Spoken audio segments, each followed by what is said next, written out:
الحمد لله الذي كفى وسلام على عباده الذين اصطفى أما بعد فقد قال الله تبارك وتعالى في القرآن المجيد والفرقان الحميد. أعوذ بالله من الشيطان الرجيم. بسم الله الرحمن الرحيم. رب قد آتيتني من الملك وعلمتني من تأويل الأحاديث فاطر السماوات والأرض أنت ولي في الدنيا والآخرة توفني مسلما وألحقني بالصالحين إلى آخر الآية. صدق اللہ العظیم. بزرگان محترم، ہم نے شروع رمضان سے لے کر کل تک جو واقعہ سنا، اس کے اندر حضرت یوسف علیہ السلام کو ان کے بھائیوں نے کنویں میں ڈالا. وہاں سے نرم گرم حالات سے گزرتے ہوئے یوسف علیہ السلام عزیز مصر بنے. مصر کی بادشاہت ان کو ملی، اور کل تک ہم نے جو سنا اس میں تقریباً پورا قصہ آ چکا ہے. یوسف علیہ السلام نے بچپن میں خواب دیکھا تھا، اس خواب کی کیا تعبیر ہوئی اور یہ خواب کب پورا ہوا، اس کی پوری سرگزشت کل ہم نے سن لی کہ کیسے تیسری مرتبہ سفر مصر کا ہوا، والدین کے ساتھ، بھائیوں کے ساتھ، پورے خاندان کے ساتھ. یوسف علیہ السلام کے سامنے سب سجدہ ریز ہو گئے. سجدہ کی غیر اللہ کے سامنے سجدہ کی کیا حقیقت ہے، جائز ہے ناجائز ہے، پہلی شریعت میں کیا حکم تھا. آج کسی بھی طرح غیر اللہ کے سامنے، اللہ کے علاوہ کے سامنے سجدہ چاہے کس نیت سے ہو، تعظیم کی نیت سے ہو، عبادت کی نیت سے ہو، جائز نہیں ہے. آج یوسف علیہ السلام یہ سب پورا قصہ ہونے کے بعد اور بے سہاری سے جب ان کو اتنا بڑا اللہ کا سہارا ملا اور اس مقام تک پہنچے، دعا فرما رہے، اور اس دعا کے اندر ہمارے لیے بہت کچھ سبق ہے. یوسف علیہ السلام نے فرمایا رب قد آتیتنی من الملک وعلمتنی من تأویل الاحادیث. اے میرے پروردگار، آپ نے مجھے حکومت میں سے کچھ حصہ عطا فرمایا اور آپ نے مجھے معاملہ فہمی کا علم دیا، خواب کی تعبیر کا علم دیا. فاطر السماوات والارض، اے آسمان اور زمین کو پیدا کرنے والے، انت ولی فی الدنیا والآخرہ، آپ ہی دنیا اور آخرت میں سرپرست ہے، ولی ہے. توفنی مسلمہ، آپ مجھے فرما برداروں کی حالت میں وفات عطا کیجئے. وَأَلْحِقْنِي بِالصَّالِحِينَ، اور مجھے نیکوکاروں کے ساتھ لاحق فرما دیجئے، داخل فرما دیجئے. زبردست دعا ہے. یوسف علیہ السلام نے اللہ کے جو ان کے اوپر انعامات ہوئے، احسانات ہوئے، اب اللہ کی بارگاہ میں وہ جھک گئے اور جھک کے اللہ سے ایسی دعا مانگی کہ دو باتیں کہی اور دو دعا مانگی. اللہ کے دو انعامات بتائے کہ اللہ تو نے میرے پر خاص طور پہ یہ دو انعام کیے، اور دو دعائیں مانگی. پہلا انعام تو اللہ نے جو یوسف علیہ السلام پر فرمایا، یوسف علیہ السلام فرما رہے کہ اے میرے رب، آپ نے مجھے سلطنت میں سے کچھ حصہ دیا. کہاں میں ایک زمانے میں کنویں میں تھا، وہاں سے تو نے ایسا عجیب و غریب نظام بنایا، نکال کر آج میں مصر کی سلطنت کا فرما روا ہوں. تو اے اللہ یہ تیرا بہت بڑا احسان ہے۔ پتہ چلا کہ اللہ کی طرف سے کوئی نعمت اگر ہم کو ملے، ہم اس نعمت کی شکر گزاری کریں، اس نعمت کا احسان مانیں۔ نعمت کی شکر گزاری سے نعمت میں اضافہ ہوتا ہے، اور ناشکری سے نعمت میں کمی آتی ہے۔ تو یہ تو نبی تھے، تو اپنے اللہ کے اپنے اوپر جو احسان ہے اس کو یاد فرما رہے ہیں، دعا کر رہے ہیں اللہ سے۔ دوسرا کہ اللہ تو نے مجھے خالی ظاہری وجاہت، ظاہری شان و شوکت کے خالی بادشاہ بنایا ہو اور دولت کے خزانے دے دیو، اتنا ہی نہیں، ظاہری انعامات کے ساتھ ساتھ اے اللہ تو نے مجھے باطینی انعامات سے بھی نوازا۔ باطینی انعام کے تو نے مجھے معاملہ فہمی کا علم دیا، نبی بھی بنایا، خوش فہمی، معاملہ فہمی، خواب کی تعبیر کا علم یہ ہر کسی کو نہیں ملتا ہے۔ تو اللہ تو نے مجھے ایسی ایسی عجیب و غریب چیزیں سکھائی کہ جس کی بنیاد پر ہی آج میں اس مقام پر پہنچا ہوں۔ اے آسمان اور زمین کو پیدا کرنے والے، تو ہی دنیا کے اندر اور آخرت میں ہمارا ولی ہے، سرپرست۔ دنیا کے اندر بھی تو ہمارا سرپرست ہے، تو نے یہ انعامات دیے، اس میں بڑھوتری فرما، اس کو مداومت عطا فرما، اور آخرت میں بھی اے اللہ تو ہمارا سرپرست ہے، آخرت میں بھی ہم تیرے محتاج ہے، آخرت کا معاملہ بھی ہمارا آسان فرما۔ اب دیکھو یہ دو دعا ہے بہت امپورٹنٹ، توفنی مسلمہ۔ ایک نبی وہ جانتے ہیں کہ میں نبی ہوں، اور نبی کی نبوت ایسا بھی نہیں ہے کہ وقتی ہوتی ہے، اللہ لے لیں گے، ناشکری کریں گے، نعمت کو نہیں بولیں گے تو اللہ، ایک تو پہلے تو نبی کی ذات سے گناہ کی کوئی ہمیں توقع ہی نہیں کہ نبی سے گناہ ہو سکتے، نبی تو معصوم ہے۔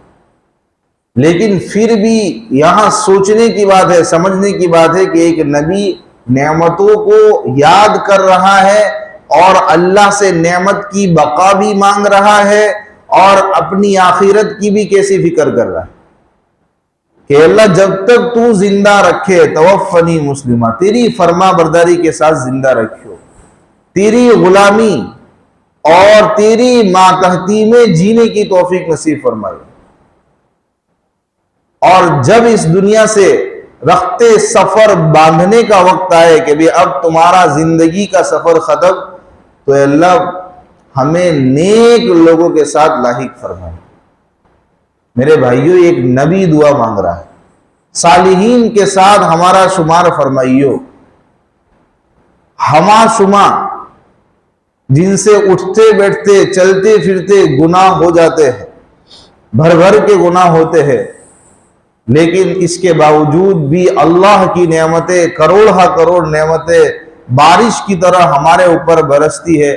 ہم نے کبھی اللہ کی نعمت کا زبان سے اظہار کیا کہ اے اللہ تیری یہ نعمت ہے، تو ہمیں کھلا رہا ہے، پلا رہا ہے، تو نے ہمیں سانسیں دی، تو نے ہمیں کان دیے، تو نے ہمیں ناک دیا۔ ہم ہر نعمت کو ہر سیکنڈ پر اتنی مرتبہ استعمال کرتے ہیں، لیکن اللہ کی شکر گزاری کتنی کرتے ہیں؟ سب سے بڑی دولت اللہ نے ہم کو ایمان کی دی، ہم نے اس ایمان کی نعمت کا شکریہ کتنا ادا کیا، اور کبھی اللہ کے سامنے اپنی اس نعمت کی بقا کے لیے، بچاؤ کے لیے اللہ سے مانگا ہو تو بتاؤ۔ وقت کے نبی ہیں لیکن پھر بھی ان کی آخرت کی فکر اتنی ہے کہ دنیا کے سارے خزانے ان کے پاس موجود ہے۔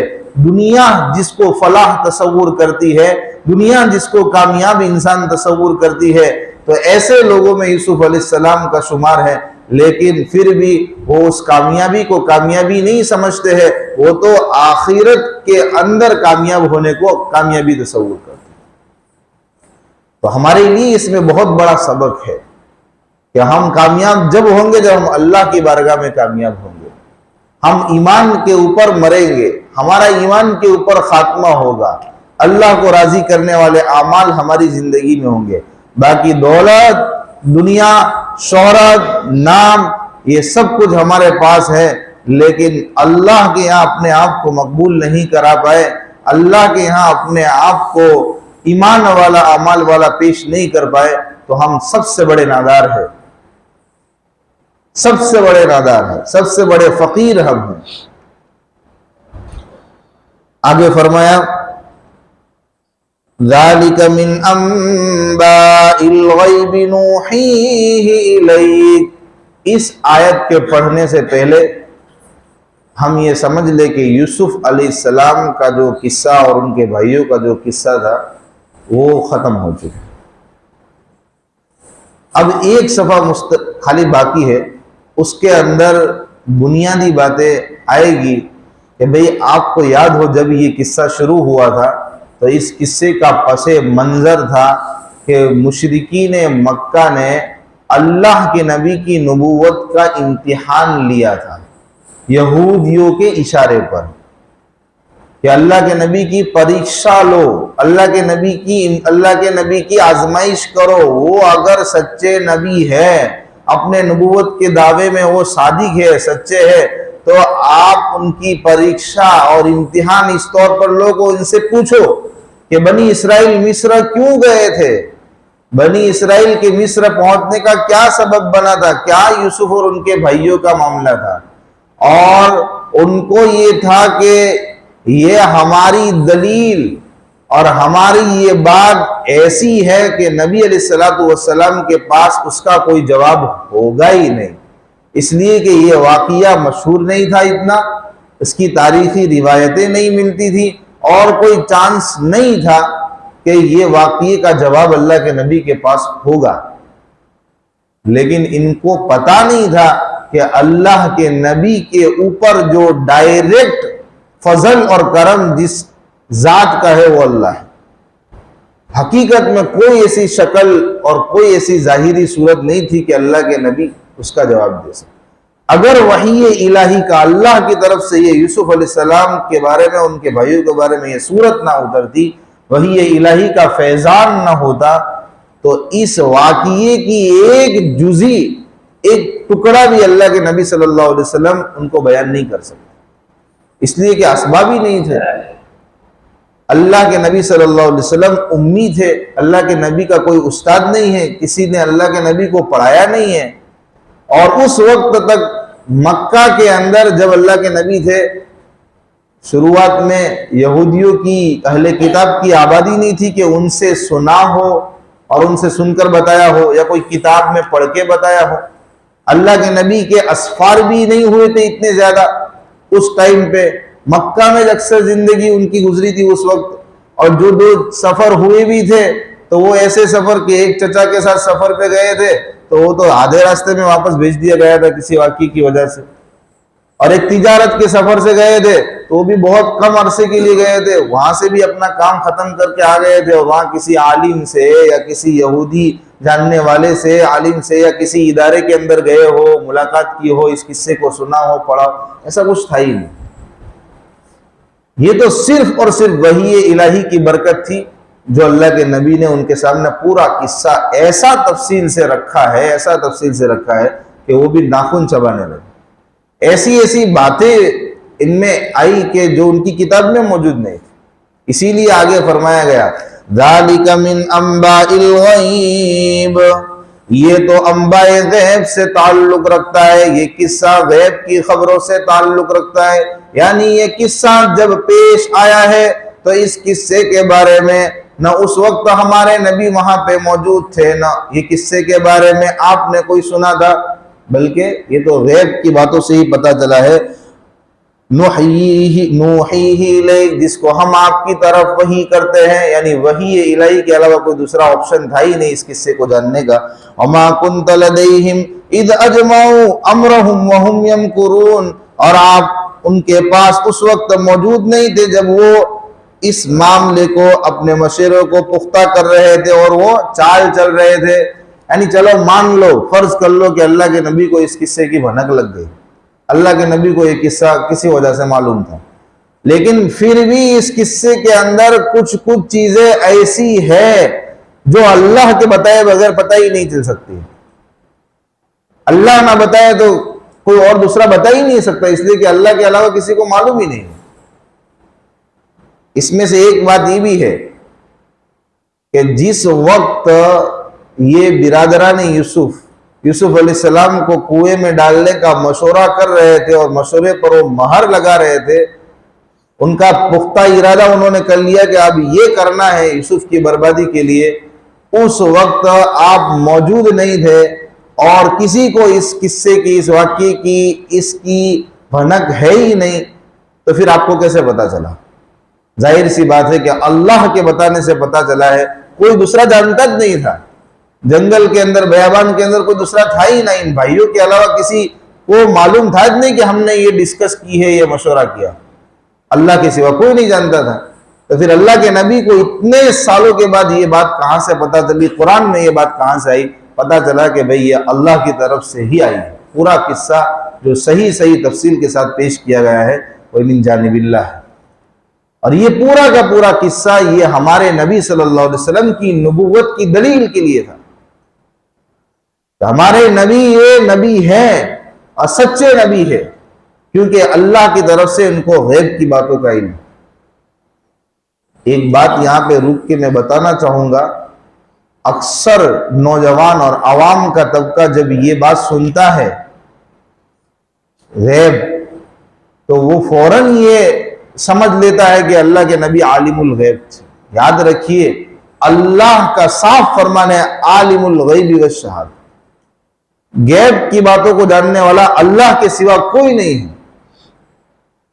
کوئی بھی انسان یہ غیب کی باتوں سے مطلع نہیں ہو سکتا، لیکن قرآن میں یہ آیا کہ یہ غیب کی خبروں سے اس قصے کا تعلق ہے۔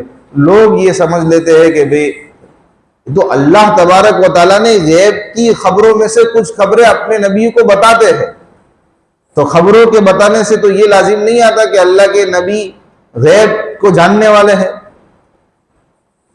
تو اس کی باریکی کو سمجھنا چاہیے کہ غیب کے علم کو اللہ جانتے ہیں، اللہ کے سوا کوئی نہیں جانتا۔ موقع ہوتا ہے تو اللہ غیب کی خبروں کو بتاتے ہیں کسی نبی کو۔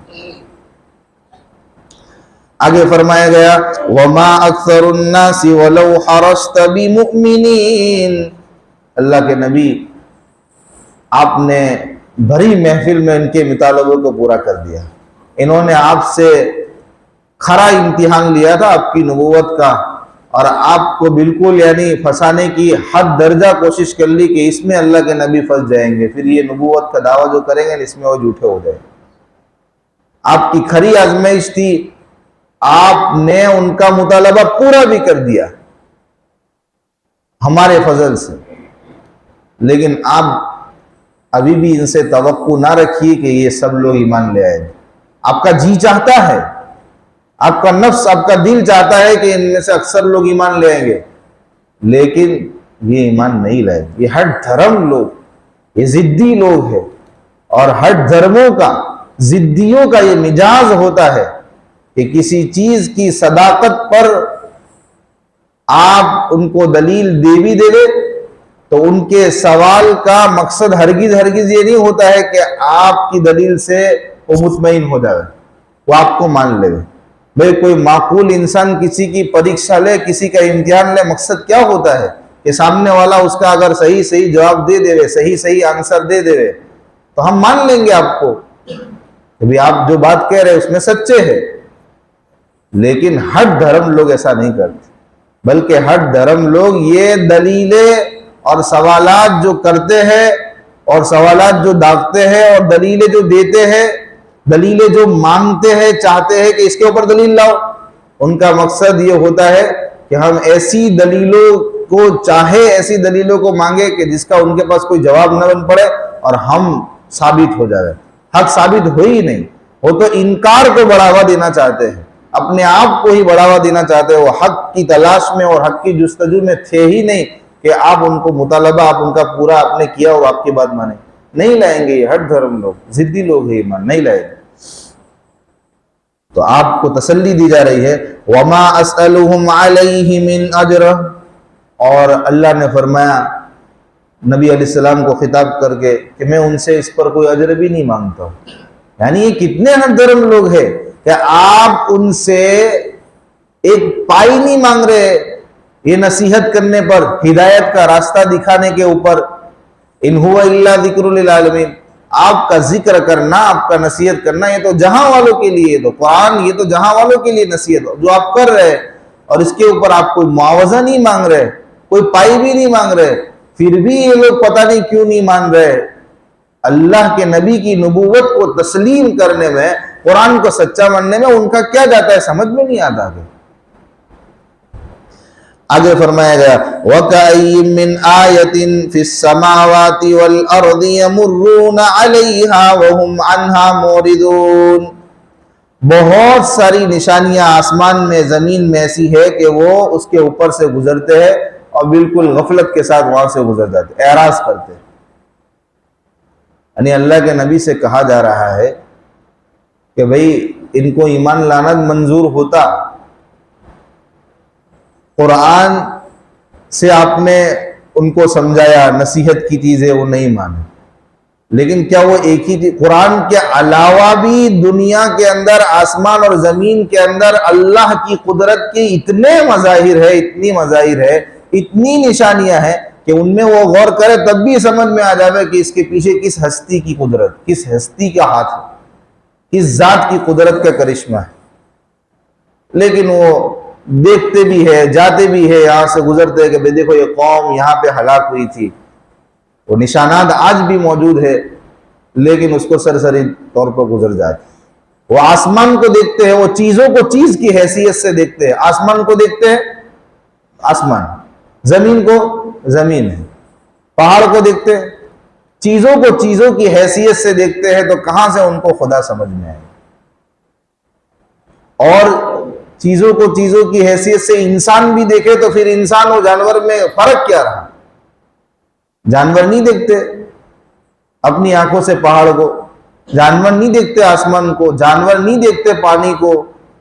جانور کی بھی آنکھیں ہیں، انسان کی بھی آنکھیں ہیں۔ انسان کا کمال تو یہ تھا کہ وہ خالی دیکھتا نہیں، دیکھنے کے بعد اس کی حقیقت تک پہنچتا، کہ اس کے پیچھے کس قدرت کا ہاتھ ہے، اس کے سراغ میں لگتا، اللہ کو پہچاننے کے لیے وہ اس چیز میں غور کرتا کہ بھئی یہ چیز ہے تو میں دیکھ تو رہا ہوں، لیکن یہ دیکھنے کے لیے نہیں ہے، یہ کیسے بن گئی؟ یہ آسمان چوڑی چکلی چھت یہ کیسے بپا ہو گیا؟ یہ زمین، ساتھ ساتھ زمین کیسے ہم اس کے اوپر ٹکے ہوئے ہیں؟ تو ایسی تو بے شمار اللہ کی قدرتیں، اللہ کی نعمتیں ہیں کہ اس میں غور کیا جاتا تو اللہ سمجھ میں آتا۔ لیکن یہ ہٹ درم لوگ کیا کرتے ہیں؟ ایسے ہی سرسری طور پر دیکھ کے گزر جاتے ہیں، وہاں دھیان بھی نہیں دیتے۔ وَمَا يُؤْمِنُ أَكْثَرُهُمْ بِاللَّهِ إِلَّا وَهُمْ مُشْرِكُونَ، ان میں سے اکثر لوگ اللہ پر ایمان نہیں لاتے ہیں مگر وہ کہ شرک کرتے ہیں۔ ایک تو ایسے لوگ تھے کہ اللہ کو سیدھے سے، اللہ کی حقیقت کو مانتے ہی نہیں، انکار کرتے ہیں، کافر۔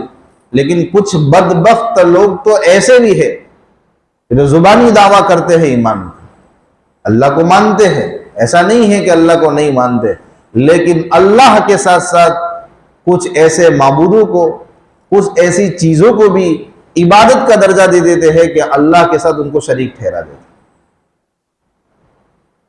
کوئی آباء و اجداد کو، کوئی اشیاخ کو، رہبان کو اتنا درجہ دیتے ہیں کہ ان کو خدائی اختیارات دے دیتے ہیں کہ بھئی ان سے ہی ہوتا ہے۔ اسی طرح کوئی مال کو، کوئی لکشمی دیوی کو پوچھتا ہے، کوئی اس کو پوچھتا ہے، سمجھ میں نہیں آتا کہ یہ چیزیں سے وہ کیسے متاثر ہو جاتے ہیں اور وہ ان کا کیسے اقرار کر لیتے ہیں۔ تو خیر اس طور پر وہ اللہ کے ساتھ شریک ٹھہرا دیتے ہیں۔ تو ایسے لوگوں کے بارے میں آگے فرمایا جا رہا ہے أَفَأَمِنُوا أَن تَأْتِيَهُمْ غَاشِيَةٌ مِّنْ عَذَابِ اللَّهِ، کہ یہ آخرت کے منکر، یہ اللہ کے منکر یا اللہ کے ساتھ شریک ٹھہرانے والے، کیا ان کو ڈر نہیں ہے؟ کیا وہ مطمئن ہو گئے ہیں؟ ان کو اللہ کا کوئی خوف نہیں ہے؟ وہ کس وقت کا انتظار کر رہے ہیں؟ وہ مطمئن ہو گئے کہ ان کے پاس اللہ کی عذاب میں سے کوئی آفت ایسی آئے گی جو ان کو ڈھانپ لے گی، چھا جانے والی آفت ان کے پاس آ جائے گی، یا پھر یہ کہ قیامت بپا ہو جائے گی، ان کو خبر بھی نہیں ہوگی؟ وہ اس کا انتظار کر رہے ہیں کہ اللہ کے آفت کا۔ یہ کیوں نہیں مانتے اللہ کو؟ اور اللہ کو ماننے کے لیے وہ کس وقت کا انتظار کر رہے ہیں؟ وہ یوں سوچ رہے ہیں کہ بھی عمر تو بہت لمبی ہے، ابھی حال میں، پریزنٹ میں ہم خوشحال ہیں، امن میں ہیں، تو وہ عمر کی درازگی کو سوچ کر حال کے امن کے اندر مبتلا ہو کر اور حال کے امن میں مست و مگن ہو کر ہمیشہ ہمیشہ کی آخرت کی فکر کو بھلائے ہوئے، تو غلط بات ہے۔ اس لیے کہ اللہ کی مصیبت، اللہ کی طرف سے آنے والا عذاب، یہ کب آ پہنچے گا، کون سی گھڑی آ پہنچے گا، قیامت کب آ جائے گی، کب چھا جائے گی، پتہ بھی نہیں ہوگا۔